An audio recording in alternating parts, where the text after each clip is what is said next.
নিজের স্বামীর দ্বিতীয় স্ত্রী হিসেবে নিজের প্রাণপ্রিয় বান্ধবী নয়নাকে দেখে অবাক হয়ে গেল ফাতেমা। কখনো ভাবতেই পারেনি সে যে তার স্বামী এবং বান্ধবী মিলে তাকে এভাবে ধোঁকা দেবে। ফাতেমা নয়নাকে অতিক্রম করে নিজের স্বামী সোহেলের সামনে গেল।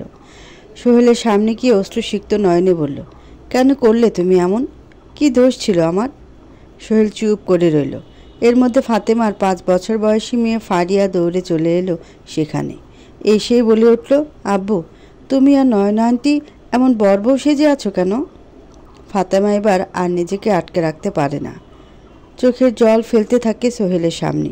যা দেখে হয়তো সোহেলের মন কিছুটা গলে, তাই সোহেল বলে, লেট মি এক্সপ্লেন। ফাতেমা ইশারা করে সোহেলকে থামিয়ে দেয়। অতঃপর নিজের মেয়ে ফারিহার হাত শক্ত করে ধরে বলে, এতদিন শুধু আমাদের মেয়ের দিকে তাকিয়ে তোমার পরকীয়ার কথা জেনেও চুপ ছিলাম, কিন্তু আর নয়। এবার তুমি সব মাত্র অতিক্রম করে ফেলেছ। এবার আমাকে আর তুমি আটকে রাখতে পারবে না। আমার মেয়ের জন্য এতদিন মুখ বুজে সব সহ্য করেছিলাম, কিন্তু আর নয়। এবার আমার মেয়ের জন্য আমি ঘুরে দাঁড়াবো। এই কথা বলে নয়নার সামনে যায় ফাতেমা। সপাটে চর বসিয়ে দিয়ে বলে, আমি স্বপ্নেও ভাবতে পারিনি আমার স্বামীর সাথে যা সম্পর্ক চলছে সেটা তুই। তোকে আমি কত বিশ্বাস করতাম নয়না। সোহেল কারোর সাথে পরকীয়া করছে এটা জানতে পেরে আমি সবার প্রথমে তোকেই বলেছিলাম, অথচ তুই সেই সময় আমাকেই বলেছিলি আমি ভুল ভাবছি। তখন সোহেলের হয়ে কত কথা বলেছিলি। এখন বুঝতে পারছি এসবের কারণ। খুব না বড় বড় কথা বলতে তুই। নিজের পায়ে দাঁড়ালে নাকি বিয়ে করার প্রয়োজন হয় না? তো বিজনেস টাইকুন মিসেস নয়নার কি এটাই মোটিভ ছিল যে সে অন্য কারো স্বামীকে কেড়ে নেবে? ফাতেমা, এই চুপ, একদম উঁচু গলায় কথা বলবি না। তুই ভালো করে চিনিস আমি মানুষটা কেমন। সেই স্কুল থেকেই তো আমায় চিনিস তুই। আমার জিনিসে অন্য কেউ নজর দিলে তার কী অবস্থা করি সেটাও জানিস। তোকেও এত সহজে ছেড়ে দেব ভাবিস না। আমি প্রকৃতির প্রতিশোধের আশায় বসে থাকবো না নয়না। তোকে আর তোর স্বামীকে আমি নিজের হাতে শাস্তি দেব। বলেই ফাতেমা ফারিয়াকে কোলে নিয়ে নিজের রুমের দিকে যায়। নয়না পেছন থেকে উপহাস করে বলে, কি করবি তুই আমাদের? কি অকাত আছে তোর? আমি একজন বিজনেস টাইকুন, সোহেল একজন উকিল, আর তুই কি সামান্য একজন গৃহিণী। ফাতেমা পেছন ফিরে তাকিয়ে আত্মবিশ্বাসী হেসে বলে, এই সামান্য গৃহিণী তোর কি করে সেটাই শুধু দেখ। এমন সময় সোহেল বলে ওঠে, এত বড় বড় কথা তুমি কিভাবে বলছো? এই বাড়ি থেকে বেরোনোর পর তো রাস্তায় থাকতে হবে, কারণ আমার মনে হয় না তুমি তোমার বাবার বাড়িতে যাবে বলে। ফাতেমা একটু বিচলিত হয়ে পড়ে। সত্যি সে তার বাবার বাড়িতে যেতে পারবে না, কারণ তার বাবা মা অনেক আগে মারা গেছে। তার ভাই ভাবি তাকে একদমই পছন্দ করে না। তারা যে তাকে আশ্রয় দেবে না এটা সে ভালো করেই জানে। তবে ভেঙে পড়ার মেয়ে তো ফাতেমা নয়, তাই সে হাসি মুখেই বলে, আমাকে নিয়ে তোমাকে এত ভাবতে হবে না। আর যাই হোক না কেন আমি আমার মেয়েকে এই নরকে রাখবো না। বলেই ফাতেমা নিজের রুমে যায়। রুমে আগে থেকেই সব কিছু গোছানোই ছিল। ফাতেমা আগে থেকে জানে এমন কোনো দিন আসবে তার জীবনে। 2 মাস আগে ফাতেমা বুঝতে পেরেছিল সোহেল তাকে ধোঁকা দিচ্ছে। তখনই নয়নের সাথে যোগাযোগ করে সে। ফাতেমার আপন বলতে এক নয়নাই ছিল, কারণ বাপের বাড়ির কেউ তার পাশে নেই। নয়না ছাড়া তার আর কোনো ঘনিষ্ঠ বন্ধু বান্ধবও নেই। এই জন্য নয়নাকে নিজের সব গোপন কথা শেয়ার করত। সোহেলের ব্যাপারে খোঁজ নিতেও সে নয়নাকে বলেছিল, কিন্তু সর্ষের মধ্যে ভূত লুকিয়ে থাকলে আর কি তাকে পাওয়া যাবে? নিজের নির্বুদ্ধিতার কথা ভেবে সে হাসে। আজ ফাতেমা কেঁদেছে সোহেলের জন্য নয়, নয়নার জন্য। মা বাবাকে হারানোর পর নয়নাই তো তার আপন ছিল, আর সেও এভাবে ধোঁকা দিল। ফাতেমা সব সাজানো জিনিসপত্র নিয়ে রুম থেকে বের হয়ে যেতে যাবে, তখনই ফারিয়া বলে ওঠে, আম্মু, আমরা কোথায় যাব? ফাতেমা ফারিহার মাথায় হাত বুলিয়ে বলে, আমরা অনেক দূরে একটা জায়গায় যাব মামুনি, যেখানে সব কিছু অনেক সুন্দর হবে। ফারিয়া ভাবুক হয়ে কিছুক্ষণ ভাবে, অতঃপর বলে, আব্বু কি নয়না আন্টিকে বিয়ে করেছে? ফাতেমা কি উত্তর দেবে বুঝতে পারে না। তার এই অবুঝ সরল মেয়েটাকে এই পৃথিবীর জটিল সমীকরণ কিভাবে বোঝাবে সে? ফাতেমার ভাবনার মধ্যে ফারিয়া বলে, আই হেট আব্বু। আব্বু এটা একদমই ঠিক করেনি। তুমি আমাকে যেখানে নিয়ে যাবে আমি সেখানেই যাব আম্মু। ফাতেমার বুকটা গর্বে ফুলে যায় তার মেয়ের কথা শুনে। ফাতেমার মনে হয় তার মেয়েকে সে একদম ঠিকঠাক মানুষ করতে পেরেছে। ফারিয়াকে বুকে জড়িয়ে সে বলে, তুমি একদম চিন্তা করো না মামুনি, তোমাকে আমি অনেক ভালো একটা জীবন উপহার দেব। সমাজকে দেখিয়ে দেব একজন মায়ের শক্তি কতটা। ফাতেমা ফারিয়াকে নিয়ে ঘর থেকে বেরোতে যাবে এমন সময় সোহেল তার সামনে এসে বলে, যাওয়ার আগে একবার ভেবে দেখো, নিজের কথা না ভাবলে আমাদের মেয়ের কথা ভেবো। আমাদের নয়, ফারিয়া শুধু আমার মেয়ে, ওর উপর তোমার আর কোনো অধিকার নেই। তুমি তো উকিল, যত তাড়াতাড়ি সম্ভব ডিভোর্স পেপারস রেডি করে আমার কাছে পাঠিয়ে দিও, আমি সাইন করে দেব। সোহেল ফাতেমাকে আটকাতে যাবে তখনই নয়না তাকে আটকে বলে, এই আপদগুলোকে তুমি যেতে দাও তো, আমরা নতুন করে আবার আমাদের ফ্যামিলি গড়ে তুলব। ফাতেমা দাঁড়িয়ে গিয়ে বলল, সব কিছুকে এতটা সহজ ভাবিস না নয়না, তোমাদেরকে আমি সুখী হতে দেব না। আমার জীবনের সুখ কেড়ে তোরা সুখী হতে পারবি না, এটা ফাতেমার প্রতিজ্ঞা। নয়না বলে, আরে যা যা, তুই কি করতে পারবি দেখে নেব। ফাতেমা আর কোনো বাক্য ব্যয় না করে বাড়ি থেকে বেরিয়ে আসে। বাইরে এসে সে চিন্তায় পড়ে যায় এখন কোথায় যাবে। তখনই হঠাৎ কিছু একটা মনে করে নিজের ফোন বের করে কল করে শ্রেয়াকে। শ্রেয়াও তার একজন বান্ধবী। নয়নার মতো তার সাথে এতটা ঘনিষ্ঠ সম্পর্ক ছিল না, অনেক দিন থেকে তার সাথে যোগাযোগও নেই। তবে ফাতেমা জানে শ্রেয়া তাকে সাহায্য করবে, কারণ মেয়েটা অনেক ভালো মনের। ফোন করার কিছুক্ষণ পরেই শ্রেয়া ফোনটা রিসিভ করে বলে, বল ফাতেমা, কেমন আছিস? তুই আমায় মনে রেখেছিস? এত সহজে কিভাবে ভুলবো? তোর মতো ব্রিলিয়ান্ট স্টুডেন্টকে কি ভোলা যায়? আমাদের ভার্সিটির মধ্যে তোর সিজি তো সব থেকে বেশি ছিল। আমি তো ভেবেছিলাম তুই অনেক ভালো কোনো জায়গায় যাবি, কিন্তু সেই তো গৃহিণী হলি। ফাতেমা আফসোসের সুরে বলে, সেটাই তো সব থেকে বড় ভুল করেছি জীবনে। এখন সেই জীবন শুধরে নিতে হবে। আচ্ছা, তুই কি এখন নিজের স্বপ্ন পূরণ করেছিস? হ্যাঁ, আমি এখন নিজের একটা কফি শপ করেছি এবং একজন সাকসেসফুল ওমেন হতে পেরেছি। তোর ওখানে আমাকে কটা দিন আশ্রয় দিবি? হ্যাঁ, কেন নয়, কিন্তু তোর আশ্রয়ের কী প্রয়োজন? সে অনেক কথা ফোনে বলা সম্ভব নয়। আমি তোর ওখানে গিয়ে তারপর তোকে সব বলছি। ঠিক আছে, আয়। নয়না সোহেলের বক্ষে মাথা রেখে শুয়ে আছে, আর সোহেল নয়নার চুলে বিলি কেটে দিচ্ছে। সোহেল তখন অন্য চিন্তায় মগ্ন ছিল। নয়না সেটা খেয়াল করে সোহেলের উদ্দেশ্যে বলে, কি ভাবছো তুমি? সোহেল ভাবুক সুরে বলে, ভাবছি আমার মেয়েটার কথা। ফাতেমা যতই যাই বলুক, ও কি একা ফারিয়াকে সামলাতে পারবে? সোহেলের কথা শুনে নয়না তেলে বেগুনে জ্বলে উঠল। আচমকা উঠে বসে সোহেলের শার্টের কলার ধরে বলল, ওই মেয়েটার জন্য তোমার এত কিসের চিন্তা? আর এতই যদি চিন্তা থাকে তাহলে আমায় কেন বিয়ে করলে? তুমি ভুল ভাবছো নয়না, ফাতেমাকে নিয়ে আমার চিন্তা নেই। চিন্তা ফারিয়া তো আমার নিজের মেয়ে, তাই আমার তো ওকে নিয়ে চিন্তা হবেই। নয়না হঠাৎ করে সোহেলের শার্ট খুলতে শুরু করে। সোহেল কিছু বুঝতে পারে না। নয়না সোহেলের উদাম বুকে মাথা রেখে বলে, ভুলে যাও ফারিয়াকে। আমাদের সংসারে আমি তোমাকে নতুন সন্তান উপহার দেব। ওই ফাতেমার মেয়ের কথা আমার সামনে আর তুলবে না। কিন্তু সোহেলকে আর কিছু বলার সুযোগ দেবে না বলে নয়না তার মুখ চেপে ধরল। অতঃপর বেশ লাস্যময়ী কণ্ঠে বলল, এখন আর কোনো কথা না বেবি, চলো আজ আমরা আমাদের বিবাহিত জীবনের প্রথম রাতটা উপভোগ করি। সোহেলও আর কিছু বলে না। নতুন নারী পেয়ে ভুলে যায় নিজের অতীতকে। মত্ত হয় নয়নার মাঝি। ফাতেমা ফারিয়াকে কোলে নিয়ে দাঁড়িয়ে আছে একটা ছাউনির নিচে।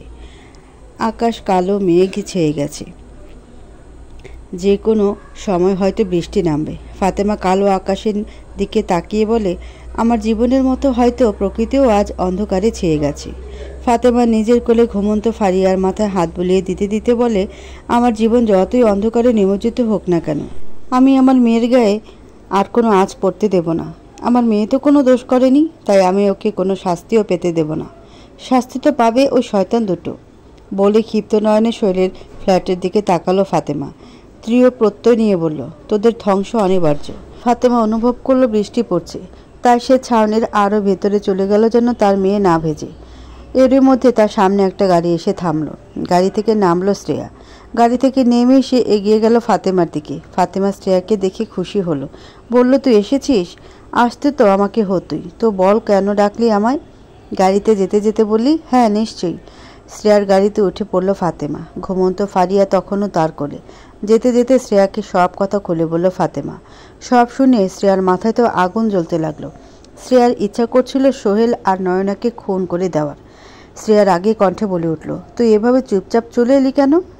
তোর তো ও সোহেল আর নয়না নামে মামলা করা উচিত ছিল। যাই হোক, এখনও দেরি হয়নি, চল আমি তোকে পুলিশ স্টেশন নিয়ে যাচ্ছি। ফাতেমার সঙ্গে সঙ্গে বলে উঠল, না, এমনটা করা যাবে না। সোহেল একজন উকিল, ও কোনো না কোনোভাবে ঠিকই আইনের ফাঁকফোকর দিয়ে বেরিয়ে আসবে। তাছাড়া নয়নেরও ক্ষমতা কম না, আর এভাবে ওদের বশও করা যাবে না। তাহলে তুই কি ওদের এভাবে ছেড়ে দিবি? এত বড় অন্যায় করেও কি ওরা কোনো শাস্তি পাবে না? শাস্তি তো ওরা পাবেই। আমি ওদের এমন শাস্তি দেব যেটা দেখে সবার আত্মা কেঁপে উঠবে বলে রাগে কাঁপতে লাগলো ফাতেমা। সে জানে তার এখন এত অস্থির হলে চলবে না। যা করতে হবে সেটা বেশ ঠান্ডা মাথায় করতে হবে। অধৈর্য হয়ে পড়লে কোনো কাজই ঠিকঠাক হবে না। শ্রেয়া হঠাৎ বলে ওঠে, তোর এই অবস্থার জন্য কোথাও না কোথাও তুই নিজেই দায়ী। তুই পড়াশোনায় কত ভালো ছিলিস, তোর মা বাবার কত স্বপ্ন ছিল তোকে নিয়ে, অথচ তুই সব স্বপ্ন জলাঞ্জলি দিয়ে বিয়ে করে সংসার করতে লাগলি। শ্রেয়ার কথায় ফাতেমা নিজের অতীতে ডুব দেয়। সত্যি কি দোষটা তারই ছিল? ফাতেমা যখন সবেমাত্র অনার্সে ভর্তি হয় তখনই তার মা বাবা একটা সড়ক দুর্ঘটনায় মারা যায়। এরপর তার ভাই ফাহিমই তার একমাত্র অভিভাবক ছিল। ফাহিম ফাতেমাকে আগলে রাখলো কিছুদিন। বছর দুয়েক বেশ ভালোই কাটলো। এরপর ফাহিম বিয়ে করলো। প্রথম প্রথম সব কিছু ঠিকই চলল, তবে একসময় ফাতেমা আবিষ্কার করলো তার ভাবি তাকে মোটেই আর পছন্দ করছে না, তাকে বোঝা মনে করছে। ভাবির জন্য ভাইয়ের সাথেও তার দূরত্ব তৈরি হলো। এই রকমের সময়ে তার জীবনে এলো সোহেল। রোজকার অশান্তি আর সম্পর্কের জটিল সমীকরণের মধ্যে সোহেলের মধ্যে শান্তি খুঁজে পেত ফাতেমা। অবস্থা এমন হয়ে গেছিল যে সোহেলকে ছাড়া তার কিছুই ভালো লাগতো না, আর সোহেলও ব্যাপারটা বুঝতে পারে। তাই তো একদিন ফাতেমাকে বিয়ের প্রস্তাব দেয়। ফাতেমা সোহেলকে নিয়ে নিজের ভাই ভাবির সাথে দেখা করায়, কিন্তু সোহেলকে একদম পছন্দ হয় না ফাহিমের। কারণ সোহেল ছিল একজন অনাথ আশ্রমে বেড়ে উঠেছে সে। এসব জেনে ফাহিম সোহেলের সাথে ফাতেমার বিয়ে দিতে চায়নি। ফাতেমার ভাবিও ফাহিমকে উস্কানি দেয়। তবে সেই সময় ফাতেমা সোহেলকে এত ভালোবেসে ফেলেছিল যে সে জেদ ধরে বসে সোহেলকে বিয়ে করার। ফাতেমার জেদের কারণে ফাহিমের সাথে তার দূরত্ব আরও বাড়ে। এই সুযোগকে কাজে লাগিয়ে ফাহিমের স্ত্রী ভাই বোনের মধ্যে আরও দূরত্ব সৃষ্টি করে। এমনকি যে ফাহিম কোনোদিন নিজের বোনের গায়ে ফুলের টোকাটিও লাগতে দেয়নি, সে ফাতেমার গায়ে হাত তোলে। ফাতেমা এতে চরম আঘাত পেয়েছিল। অবশেষে নয়না আর সোহেলের কথা সে নিজের বাড়ি থেকে পালিয়ে আসে, অতঃপর সোহেলকে বিয়ে করে। অতীতের কথাগুলো ভেবে দীর্ঘশ্বাস ফেলে ফাতেমা। দোষটা বোধ হয় তারই, আবার তার নয়। যে সময় ফাতেমার ভাবির কারণে তার ভাইয়ের সাথে ঝামেলার সূত্রপাত হয়, তখন তার কাছে বন্ধু নয়না তার আরও কাছের হয়ে যায়, সাথে সোহেলও। তাই ফাতেমা তখন তাদের কথাতেই বেশি প্রভাবিত হতো। তবে ফাতেমা আজ একটা কথা বুঝতে পারছে, তার ভাই ফাহিম তার ভালোর জন্যই চেয়েছিল যেন সোহেলের সাথে তার বিয়ে না হয়। কিন্তু ভাবির জন্য ভাইয়ের সাথেও যে দূরত্বের সৃষ্টি হয়েছিল, সেই জন্য বোধহয় ফাতেমার কাছে তার ভাইয়ের কথা বিষের মতো লেগেছিল। আসলে কিছু কিছু সময় কিছু বিষাক্ত মানুষের কারণে সুন্দর সম্পর্কগুলো টক্সিক হয়ে ওঠে। তেমনই ফাতেমার ভাবির কারণে তার ভাইয়ের সাথে তার মধুর সম্পর্ক বিষাক্ত হয়ে উঠেছিল। ফাতেমা এরপর আস্তে আস্তে নিজের একটার পর একটা ভুল সিদ্ধান্ত মনে করে। সোহেলের সাথে বিয়ের পর সোহেল তাকে বলেছিল পড়াশোনা ছেড়ে দিতে। সোহেলের যুক্তি ছিল সে নিজেই তো একজন উকিল, তাই তার স্ত্রীকে কষ্ট করে পড়াশোনা করে জব করতে হবে না, সে শুধু তার সংসার সামলাবে। কিন্তু ফাতেমা এমনটা চায়নি। তার মা বাবার স্বপ্ন পূরণের জন্য সে পড়াশোনা কন্টিনিউ করতে চায়। সোহেল তাই হয়তো সেই সময় ইচ্ছা করে বাচ্চা নেওয়ার ইচ্ছা পোষণ করে। ফারিয়া ফাতেমার গর্ভে আসার পরে সন্তানের দোহাই দিয়ে ফাতেমার পড়াশোনার ইতি টেনে দেয় সোহেল। ফাতেমা কোনো রকমে অনার্সটা কমপ্লিট করেছিল। তার ইচ্ছা ছিল মাস্টার্স কমপ্লিট করে কোনো জবের জন্য অ্যাপ্লাই করবে, কিন্তু তার সেই ইচ্ছা আর পূরণ হয় না। সংসারে যাতা করলে ফেসে যায় একদম। অতীত থেকে বেরিয়ে এসে ফাতেমা তাকায় নিজের মেয়ের দিকে। না, সন্তান জন্ম দেওয়া নিয়ে তার কোনো আফসোস নেই। আফসোস শুধু একটা ব্যাপারেই, একটা ভুল মানুষকে ভালোবেসে নিজের স্বপ্নের ইতি টানার। তবে ফাতেমা এবার নিজের সব ভুল শুধরানোর চেষ্টা করবে, যাতে করে নিজের মেয়েকে অন্তত একটা সুখের জীবন দিতে পারে। শ্রেয়ার গাড়ি এসে থামলো একটা বিলাসবহুল ফ্ল্যাটের সামনে। শ্রেয়া গাড়ি থেকে নেমে ফাতেমাকেও বলল গাড়ি থেকে নামতে। ফারিয়ার ঘুমও ততক্ষণে ভেঙে গেছে। সে চুপচাপ নিজের মায়ের কোলে বসেছিল। ফাতেমা নিজের মেয়ের মাথায় হাত বুলিয়ে বলেছিলাম না তোমায় একটা নতুন জায়গায় নিয়ে আসবো। এখন থেকে আমরা কিছুদিন এই আন্টির সাথে থাকবো, তারপর নিজেদেরও একটা ব্যবস্থা করে নেব। ফারিয়া কিছু বলে না, তবে চুপ থেকেই সে তার মায়ের সিদ্ধান্ত মেনে নিয়েছে এটা বোঝায়। ফাতেমা দীর্ঘশ্বাস ফেলে। যদি তার একার ব্যাপার হতো তাহলে এভাবে অন্যের কাছে আশ্রয় নেওয়ার আগেও 10 বার ভাবত। রাস্তায় ঘুরলেও নিজের আত্মসম্মান বিসর্জন দিত না। তবে সে একজন মা হিসেবে নিজের সন্তানের কথা ভাবতে হবে। তাই এক প্রকার বাধ্য হয়েই শ্রেয়ার সাহায্য নিতে হলো। ফাতেমা ফারিয়াকে কোলে নিয়ে গাড়ি থেকে নামলো। শ্রেয়া ভীষণ উৎসাহী হয়ে পাশেই একটা কফি শপের দিকে ইশারা করে ফাতেমাকে বলল, এই দেখ ফাতেমা, এটা আমার কফি শপ, আমার স্বপ্ন, যেটা আমি পূরণ করতে পেরেছি। শ্রেয়ার এই উচ্ছ্বাস দেখে ফাতেমার অনেক ভালো লাগে, সাথে কিছুটা আফসোসও হয় নিজের স্বপ্ন পূরণ করতে না পারার জন্য। যদি পারত তাহলে আজ হয়তো সেও এমন খুশি থাকতো। ফাতেমা কফি শপের কাছাকাছি যায়, বেশ ভালোভাবেই ডেকোরেট করা। শ্রেয়া ভীষণ আগ্রহ নিয়ে ফাতেমার কাছে নিজের কফি শপের বর্ণনা দিতে থাকে। যখন তার মনে পড়ে ফাতেমা অনেকক্ষণ থেকে দাঁড়িয়ে আছে, তখন জিভ কেটে বলে, সরি, আমি খেয়ালই করিনি তুই দাঁড়িয়ে আছিস। চল আমাদের বাসায় চল, সেখানে গিয়ে বাকি কথা হবে। ফাতেমা সামনে থাকা ফ্ল্যাটের দিকে তাকিয়ে বলে, তোরা কি এই ফ্ল্যাটে থাকিস? হ্যাঁ, এটাই তো আমার সুবিধা, ফ্ল্যাটের পাশেই কফি শপ। এই ফ্ল্যাটের 10 তলায় আমি আর আম্মু থাকি, আর 11 তলায় আমার ভাইয়া ভাবি আর তাদের ছেলে থাকে। ফাতেমা বলে, ও আচ্ছা, আমি আশায় তোর কি খুব প্রবলেম হলো?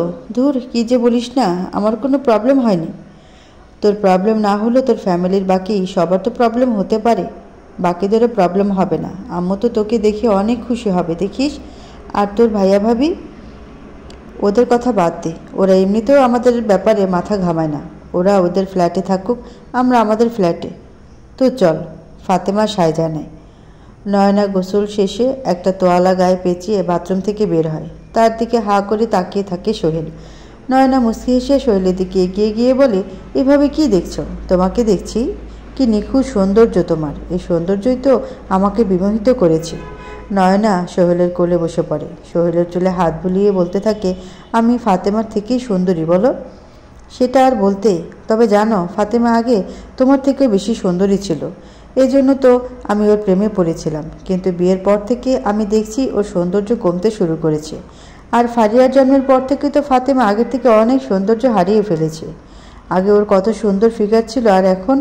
নয়না হেসে বলে, এই জন্যে বুঝি তুমি আমার প্রেমে পড়েছ? হ্যাঁ, তুমি এখন ফাতেমার থেকে অনেক সুন্দরী। নয়না তৃপ্তি হাসিয়ে হাসে। অবশেষে তার উদ্দেশ্য সফল হয়েছে। নয়নার মনে সবসময় ফাতেমার জন্য হিংসা ছিল। যদিও ফাতেমা নয়নাকে নিজের বেস্ট ফ্রেন্ড, নিজের বোনের মতো দেখত, কিন্তু নয়নার দিক থেকে অনুভূতিটা অন্যরকম। নয়নার এখনও মনে পড়েছে স্কুল কলেজের দিনগুলো। ফাতেমা দেখতে তার থেকেও বেশি সুন্দরী ছিল, পড়াশোনাতেও ছিল ফার্স্ট ক্লাস। এই জন্য সবাই নয়না থেকে বেশি ফাতেমাকে পছন্দ করত। এই জন্য নয়না ফাতেমাকে একদমই সহ্য করতে পারত না, তবুও তার সাথে ভালো ব্যবহার করত, যা আদতে তার নাটক ছিল। তবে নয়না সবসময় চেয়েছিল ফাতেমার ক্ষতি করতে, ফাতেমাকে কষ্ট দিতে।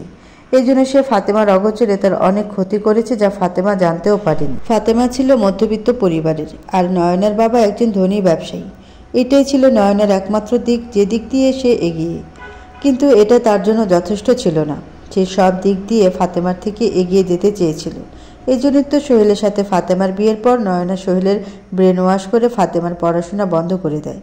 সেই সময় নয়না সোহেলকে এটাই বুঝিয়েছিল যে ফাতেমা অনেক সুন্দরী, তাই সেইভাবে বাইরে পড়াশোনা করলে পরকীয়ায় জড়িয়ে যেতে পারে।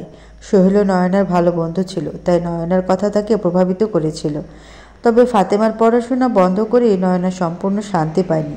সে চেয়েছিল ফাতেমাকে আরও অসহায় করে দিতে। ফাতেমার পড়াশোনা বন্ধ করতে পারলেও ফাতেমাকে স্বামী সন্তান নিয়ে সুখী দেখে নয়না জ্বলত ভীষণ।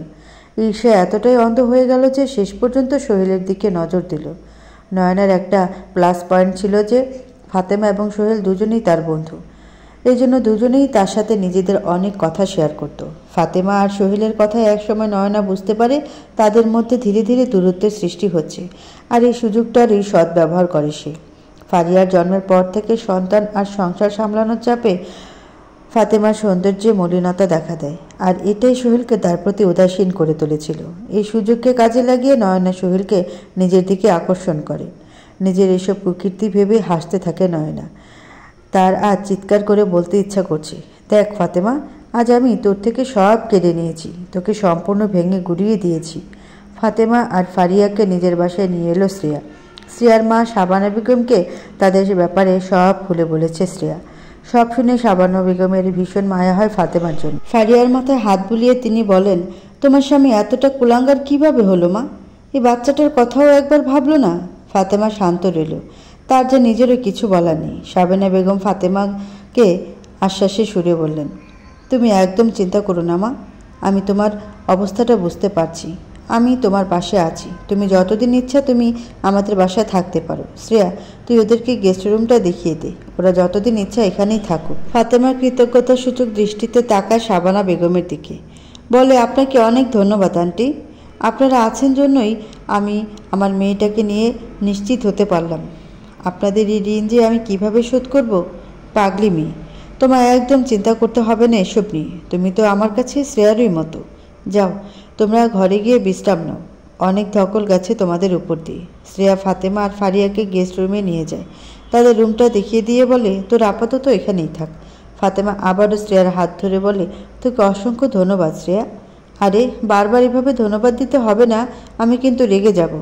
এই বলে একটু থেমে আবারও বলে, তুই তো স্বামী এবং তার দ্বিতীয় স্ত্রীর একটা ব্যবস্থা কর।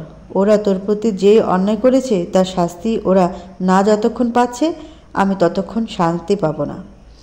ফাতেমা দীর্ঘশ্বাস ফেলে বলে, শান্তি তো আমিও পাব না, কিন্তু এতটা অধৈর্য হলে চলবে না। ঠান্ডা মাথায় সবটা করতে হবে। ফাতেমা ফারিয়াকে ভাত খাইয়ে দেওয়ার চেষ্টা করছে, কিন্তু ফারিয়া কিছুতেই খেতে চাইছে না। আসলে এত আঘাত মেয়েটা মেনে নিতে পারেনি। বাবাকে খুব ভালোবাসে যে। বাবার হঠাৎ করে এই দ্বিতীয় বিয়ে তার মধ্যে মনস্তাত্ত্বিক পরিবর্তন এনেছে। ফাতেমা সবটাই বুঝতে পারছে। তার তো এখন বুক ফুটে কান্না পাচ্ছে, কিন্তু সে নিজেকে শক্ত রেখেছে। নিজের মেয়েকে যে তার শক্ত হাতে সামলাতে হবে। কোনো রকমে ফারিয়াকে খাইয়ে তাকে ঘুম পাড়িয়ে দেয় ফাতেমা। অতঃপর নিজের ফোনটা হাতে নেয়। সোহেল ও নয়নার একসাথে একটা ছবি বার করে। এই ছবিটা তাদের ভার্সিটি লাইফের। ফাতেমা অগ্নিদৃষ্টিতে ছবিটার দিকে তাকিয়ে বলে, আমার ও আমার মেয়ের জীবনটাকে নরক বানিয়ে তোমরা শান্তিতে থাকবে? এটা তো হতে পারে না। তোমাদের তো আমি কিছুতেই শান্তিতে থাকতে দেব না। এই বলে ফাতেমা ফেসবুকে একটি জনপ্রিয় গার্লস পেজের সাথে যোগাযোগ করেছে। এই পেজটিতে বিভিন্ন নারীরা তাদের সাথে ঘটে যাওয়া বাজে ঘটনা শেয়ার করে। সেই সব ঘটনা পেজটিতে পাবলিশ করা হয়। অতীতে এই পেজটিতে অনেক পোস্টই ভাইরাল হয়েছে, আর তাতে অনেকের মুখোশ জনসম্মুখে এসে পড়েছে। ফাতেমা তাই আজ নিজের সাথে ঘটে যাওয়া সকল ঘটনা পেজটির ইনবক্সে পাঠিয়ে দেয়। সাথে করে সোহেল এবং নয়নার ছবিটাও দেয়, যাতে সমাজের সবাই এই দুটো মানুষের কুৎসিত গল্পটা জানতে পারে। এইবার কিছুটা শান্তি পায় ফাতেমা, তবে পরিপূর্ণ শান্তি না। যদি পেজের অ্যাডমিনটা পেজে পোস্টটি পাবলিশ করে এবং পোস্টটা ভাইরাল হয়, তাহলে ফাতেমা পরিতৃপ্তি লাভ করবে। নয়না ও সোহেল আজ বেরিয়েছে একটা রেস্টুরেন্টে ক্যান্ডেল নাইট ডিনার করার জন্য। সোহেলের আগ্রহে মূলত এর আয়োজন করা হয়েছে। নতুন বউ পেয়ে তার মনে রং লেগেছে। জীবনটা সুন্দরভাবে উপভোগ করতে মন চাইছে। নির্লজ্জের মতো নয়নার হাত ধরে শহরের একটা স্বনামধন্য রেস্টুরেন্টে প্রবেশ করে সোহেল। তাদের দেখিয়ে একজন মহিলা ঘৃণা দৃষ্টিতে তাকায়। তার সাথে বসে থাকা তার বান্ধবীকে ফোনে কিছু একটা দেখায়। ধীরে ধীরে রেস্টুরেন্টের অনেকজনই তাদের দিকে অন্য দৃষ্টিতে তাকায়। সোহেল ও নয়না বুঝতে পারছিল না সবাই তাদের দিকে এভাবে দেখছে কেন। নয়না বলে ওঠে, সবাই আমাদের এভাবে দেখছে কেন সোহেল? আমিও সেটাই ভাবছি। আচ্ছা বাদ দাও, চলো আমরা গিয়ে একটা টেবিলে বসি। এই বলে সোহেল নয়নাকে নিয়ে একটা টেবিলে গিয়ে বসে। এমন সময় একজন মহিলা উঠে এসে তাদের টেবিলের কাছে এসে সোহেলেরকে উদ্দেশ্য করে বলে, আপনার কোনো লজ্জা নেই? নিজের স্ত্রী সন্তানকে ছেড়ে দিয়ে এখন আরেকটা মহিলাকে নিয়ে বেয়াল্লাপনা করছেন? সোহেল অবাক হয় ভীষণ। নয়নার দিকে তাকায় অদ্ভুত দৃষ্টিতে। নয়না মহিলার দিকে তাকিয়ে বলেন, কে আপনি? আর কী সব বলছেন? মহিলাটি এবার নয়নার দিকে তেড়ে গিয়ে বলে, আপনি তো কথাই বলবেন না, বেহায়া মহিলা। নিজের বান্ধবীর সংসার ভেঙে এখন নাটক শুরু করছেন। নয়না বুঝতে পারে না এই মহিলা কিভাবে এত কিছু জানলো। আশেপাশের আরও কিছুজন তাদের গিয়ে কথা বলছিল। কয়েকজন তো তাদের ছবি তুলতে লাগলো। সোহেল ও নয়না এতে ভীষণ অস্বস্তিতে পড়ল। সোহেল নয়নাকে বলল, আমার মনে হয় এখানে বেশিক্ষণ থাকা আমাদের জন্য নিরাপদ নয়। নয়না, চলো আমরা বাসায় যাই। হ্যাঁ চলো। এই বলে নয়না ও সোহেল রেস্টুরেন্ট থেকে বেরিয়ে আসে। বাসায় ফিরে অনলাইনে ঢু মারতে নয়না বুঝতে পারে কেন আজ রেস্টুরেন্টে তাদের এমন অপ্রীতিকর পরিস্থিতিতে পড়তে হলো। ফাতেমার করা পোস্ট সোশ্যাল মিডিয়ায় একদম ভাইরাল হয়ে গেছে। সোশ্যাল মিডিয়ায় এখন এটাই নিয়ে তর্ক বিতর্ক চলছে। সবাই সোহেল ও নয়নাকে যা নয় তাই বলে অপমান করছে। দু একজন অবশ্য তাদের পক্ষেও কথা বলছে। সমাজে এমন মানুষ তো আর কম না। এসব দেখে নয়নার ভীষণ রাগ হলো। ফোনটা ছুঁড়ে মারল দূরে। সোহেল নয়নার কাছে এসে বলল, কি হলো নয়না, তুমি এত রেগে গেলে কেন? তুমি নিজের ফোনটা বের করে সোশ্যাল মিডিয়া চেক করো, তাহলেই বুঝবে আমি কেন রেগে যাচ্ছি। সোহেল ফোন বের করতে দেখলো তার ইনবক্সে অনেক পরিচিত ব্যক্তি মেসেজ করেছে। কি হয়েছে সেটার বিস্তারিত জানতে চাইছে। অনেক ফেসবুক ফ্রেন্ডও আবার গালিও উগড়ে দিচ্ছে। এর মধ্যে সোহেলের ফোনে তার এক সহকর্মীর ফোন এলো। সেও ফোন কলে সোহেলকে বিড়ম্বনায় ফেলে দিল। নয়না একেবারে জ্বলে যাচ্ছিল এসব দেখি। সোহেলের উদ্দেশ্যে চিৎকার করে বলল, এই তুমি এখনই ওই ফাতেমাকে ফোন করো, আমি ওর একটা ব্যবস্থা করছি তাড়াতাড়ি। কি ভেবেছিটা কি ও এভাবে আমাকে সাহায্য করবে? সোহেল তৎক্ষণাৎ ফাতেমাকে ফোন দিল। ফাতেমা দ্রুততার সাথেই ফোনটা রিসিভ করলো, করে হাসি মুখে বলল, কেমন লাগলো আমার তরফ থেকে দেয়া তোমাদের বিয়ের উপহার? কাজটা তুমি ভালো করলে না ফাতেমা, আমরা চাইলেই বসে ব্যাপারটা মিটমাট করতে পারতাম। চুপ করো তুমি, তোমার মুখে এই কথা মানায় না। সোহেল আর কিছু বলার আগেই নয়না ফোনটা কেটে নেয়। গর্জে উঠে বলে, তুই কিন্তু আমাকে চিনিস না ফাতেমা, আমার সাথে টক্কর নিতে আসিস না। তোর এমন অবস্থা করবে যে তুই সেটা ভাবতেও পারছিস না। ফাতেমা দ্বিগুণ হুঙ্কার দিয়ে বলল, তোর মতো সস্তা মেয়ের মুখে এত বড় কথা মানায় না নয়না। তোর মতো মেয়েদের থেকে তো পতিতালয়ের পতিতারা ভালো, তারা অন্তত কারো সংসার ভাঙে না। ফাতেমা মুখ সামলে কথা বল। মুখ অনেক সামলেছি নয়না, এবার আর না। তুই কী ভেবে নিয়েছিস আমাদের খুব বড় ক্ষতি করে ফেলেছিস? অবশ্য তোর দম তো এতটুকুই। তাহলে শুনে রাখ, আমাদের কোনো ক্ষতিই হয়নি। দু একদিন মানুষ এসব নিয়ে কথা বলবে, তারপর যে যার মতো ব্যস্ত হয়ে পড়বে। ফাতেমা ঠান্ডা গলায় বলে, আমার দম কত সেটার বহিঃপ্রকাশ এখনও আমি ঘটাইনি নয়না। এটা তো জাস্ট আগ্নেয়গিরির আলোকছটা ছিল মাত্র, লাভা তো এখনও বাকি। তোর আর তোর স্বামীর আমি এমন অবস্থা করব যেটা তোরা স্বপ্নেও ভাবতে পারছিস না। এসব বড় বড় ফুটানিই দে শুধু। ফাতেমা যে শুধু ফুটানি দেয় না এটা তুইও খুব ভালোভাবে জানিস নয়না। যাই হোক, তোর সাথে কথা বলার আর ইচ্ছা নেই, ফোন রাখ। নয়না আরও রেগে যায় ফাতেমার এমন ব্যবহারে। ফোনটা রেখে কটমট করে বলে, নয়নাকে চ্যালেঞ্জ করছিস তুই? এবার দেখ এর ফল কী হয়। ফাতেমা ফারিয়াকে ঘুম পাড়িয়ে শ্রেয়ার সাথে তার কফি শপে এসেছে। মূলত শ্রেয়াই জোরপূর্বক তাকে এখানে এনেছে, কারণ শ্রেয়া চায় ফাতেমা যাতে চার দেয়ালের মধ্যে থেকে নিজেকে অসহায় বোধ না করে। কফির কাপে চুমুক দিয়ে শ্রেয়া ফাতেমাকে বলে, তুই কি করবি ভাবছিস? ফাতেমা ভাবুক হয়ে গেল। কিছুক্ষণ ভেবে বলল, ভাবছি আবার নতুন করে সব কিছু শুরু করব। আমি মাস্টার্সে ভর্তি হতে চাই, নিজের বাকি পড়াশোনা কমপ্লিট করতে চাই। ভালো সিদ্ধান্ত। ফাতেমার মুখ হঠাৎ করে গম্ভীর হয়ে যায়। সে বলে, কিন্তু সেজন্য তো আমার টাকার প্রয়োজন। এটা নিয়ে এত চিন্তা করার কি আছে? আমি সেই ব্যবস্থা করে দেব। না শ্রেয়া, এটা হয় না। আমি শুধু শুধু তোর থেকে টাকা নিতে পারবো না, এতে আমার আত্মমর্যাদা ক্ষুণ্ণ হবে। তোকে আমার থেকে এমনি এমনি টাকা নিতে হবে না। তুই না হয় আমার কফি শপে পার্ট টাইম জব কর। ফাতেমা ভাবলো কিছুক্ষণ, অতঃপর বলল, প্রস্তাবটা মন্দ নয়, তবে আমার নিজের জন্য এবার নিজেকেই লড়তে হবে, সাথে নিজের মেয়ের জন্য। তাই আমি নিজের সব অধিকার বুঝে নেব। মানে আমার বাবার সম্পত্তির উপরেও তো আমার অধিকার আছে, কিন্তু আমি এতদিন ভাইয়ার কাছে সেই অধিকারের দাবি নিয়ে যাইনি। তবে জীবনের এই পর্যায়ে এসে আমি আর এত মহান হতে পারছি না। আমি আজই আমার ভাইয়ের কাছে যাব, নিজের অধিকার বুঝে নেওয়ার জন্য। ফাতেমা আজ এসে উপস্থিত হয়েছে তেজগাঁওয়ে, নিজের বাবার বাড়িতে। নিজেদের বাসারগুলিতে প্রবেশ করতে আবেগপ্রবণ হয়ে যায় ফাতেমা। এই গলিতে তার কত স্মৃতি জড়িয়ে আছে, সাথে রয়েছে কত পাওয়া না পাওয়ার হিসেব।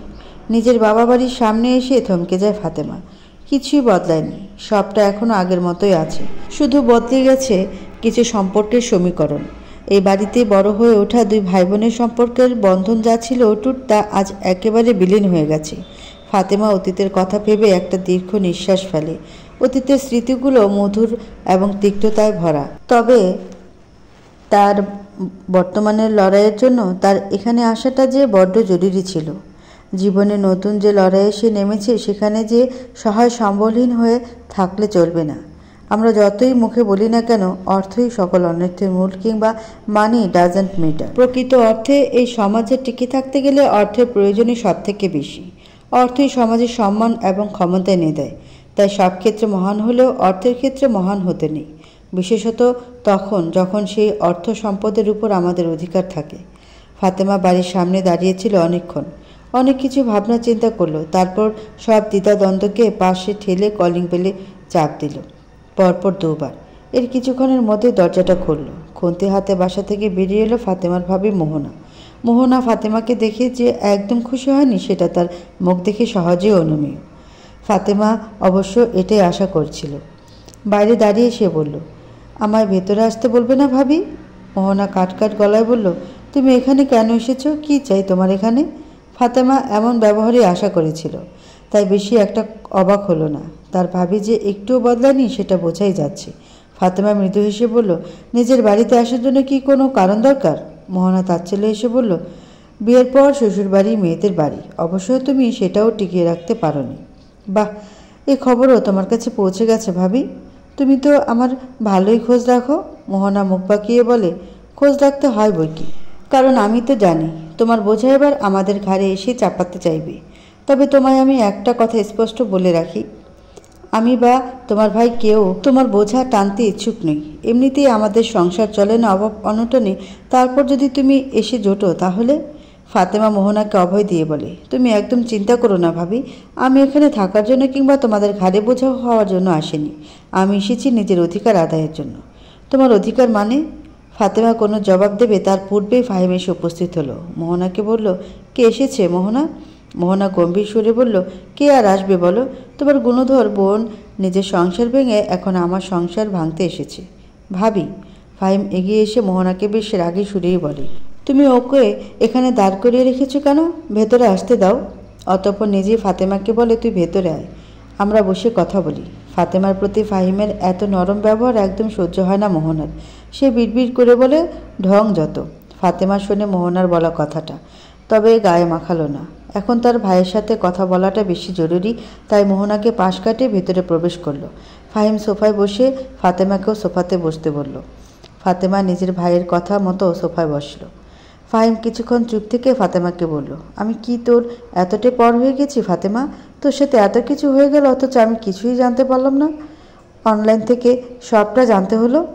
ফাতেমা স্মিথ হেসে বলল, আমি তোমাদের অযথা চিন্তার মধ্যে ফেলতে চাইনি ভাইয়া, আর এমনিতেও তোমাদের জানালে তোমরা কিছুই করতে পারতে না। সোহেল আমাকে অনেক বাজেভাবেই ঠকিয়েছে, সাথে নয়নাও। ফাহিম রাগী কণ্ঠে বলল, কে বলেছে কিছু করতে পারতাম না? ওই সোহেল আর নয়নাকে উচিত শিক্ষা দিতাম আমি। মোহনা তখনই সেখানে উপস্থিত হয়ে বলল, হ্যাঁ ওইসবই করো তুমি, অন্যকে শিক্ষা দিতে গিয়ে নিজে জেলের ভাত খাও। এসব তো তোমার বোনেরই বাড়াবাড়ির ফল। আমরা তো কেউ এই বিয়েটার পক্ষে ছিলাম না, তোমার বোন তো নিজের কপাল নিজে খেয়েছে। মোহনার কথায় আজ আর নিজেকে সামলাতে পারল না ফাহিম। নিজের মনে এতদিন জমা সব দুঃখ আজ উগলে দিল। বলতে লাগলো, তুমি কোন মুখে এসব কথা বলছো মোহনা? তুমি কি ভেবেছো আমি এতদিন তোমায় কিছু বলিনি জন্য আমি কিছু বুঝতে পারিনি? আমি সবই বুঝেছি। বিয়ের কিছুদিন পর থেকে আমি খেয়াল করেছি আমার বোনের প্রতি তোমার কিসের যেন একটা রাগ। প্রথম দিকে আমি এই জন্য তোমায় বকেছি, কিন্তু এতে কোনো লাভ হয়নি। আমারও এখনও মনে আছে একদিন তুমি ফাতেমার হাতে গরম পানি ঢেলে দিয়েছিলে। সেদিন আমি রাগ সামলাতে না পেরে তোমার গায়ে হাত তুলেছিলাম, আর সেদিনই তুমি বিষ খেয়ে সুইসাইডের চেষ্টা করো। আমি ফাতেমাকে এসব কিছুই বুঝতে দেইনি। তোমায় হাসপাতালে নিয়ে গিয়ে ওকে মিথ্যা বলেছি যে তুমি বাপের বাড়িতে চলে গেছো কিছুদিনের জন্য। এরপর তুমি সুস্থ হওয়ার পর আমি তোমাকে অনেক বুঝিয়েছি আমার বোনটার সাথে ভালো ব্যবহার করার জন্য, কিন্তু তুমি বাড়িতে ফিরে তুমি ওর সাথে আরও খারাপ ব্যবহার করতে লাগলে। আমি কিছু বললেই মরার হুমকি দিতে। এত ঝামেলা আমার আর সহ্য হচ্ছিল না, এই জন্য আমি ফাতেমাকে অযথা বকতাম, যাতে অন্তত তোমার রাগ কমে, তুমি একটু শান্ত হও। কিন্তু তোমার মধ্যে কোনো পরিবর্তনই নেই। তোমার জন্য আমাদের ভাই বোনের সম্পর্ক খারাপ হয়ে গেল, যার দরুনই আমার বোনের সাথে আমার এতটাই মানসিক দূরত্ব তৈরি হলো যে ও আমার বিরুদ্ধে গিয়ে বিয়েও করে নিল। নিজের ভাইয়ের কথাগুলো শুনে স্তব্ধ নির্বাক হয়ে গেল ফাতেমা। সে বুঝতেই পারেনি তার অগোচরে এত কিছু হয়ে গেছে। এখন ফাতেমা বুঝতে পারছে ফাহিমকে কতটা মানসিক চাপের মধ্য দিয়ে যেতে হয়েছে।